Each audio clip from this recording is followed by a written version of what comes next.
What are 7 of the most common home buyer regrets? Let's find out right now.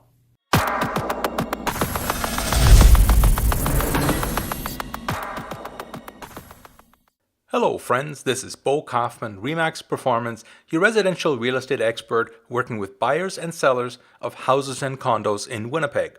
And I think we all agree that buyer regrets is a real thing. And the bigger the purchase, the bigger the regrets sometimes. Having worked with a lot of home buyers, here are some of the most common complaints, regrets, mistakes that I hear buyers voicing. Regret number 1 is not negotiating harder. Some buyers believe that they have to take any advertised mortgage rate or buy the house at the price that it's listed. So unless you're in an extreme seller's market, there may be time for negotiating a better deal. The best way to solve this issue is to work with your own real estate agent when buying a house. Regret number 2 is to buy a house that's too expensive. Just because a lender has pre-approved you for $450,000 doesn't mean you can actually afford that.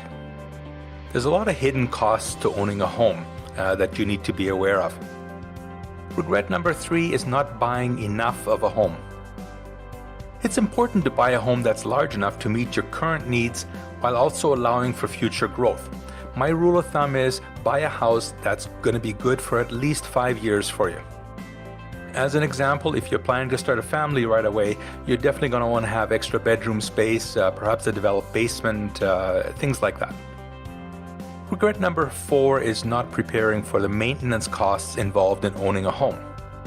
Because in addition to mortgage, interest, and taxes, homeowners also face a litany of bills. Heating, hydro, water, things like that, maintenance cost, stuff like that.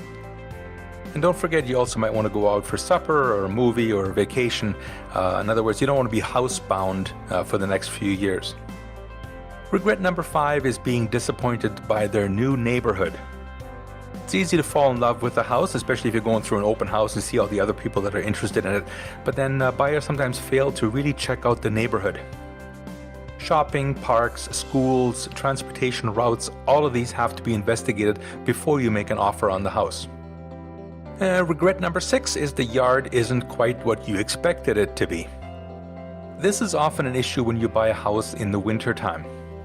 And after the snow melts, the grass, shrubs, and deck are not quite what you expected.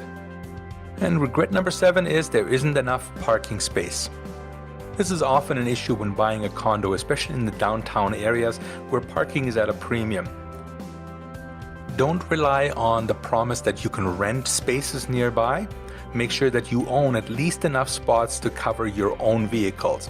Ideally, you'd have some space for visitors as well. And so, if you're interested in real estate news, tips, and advice, please subscribe to this channel on YouTube, hit the little bell icon so you're always notified of new releases, and then watch another video. Till next time, bye-bye.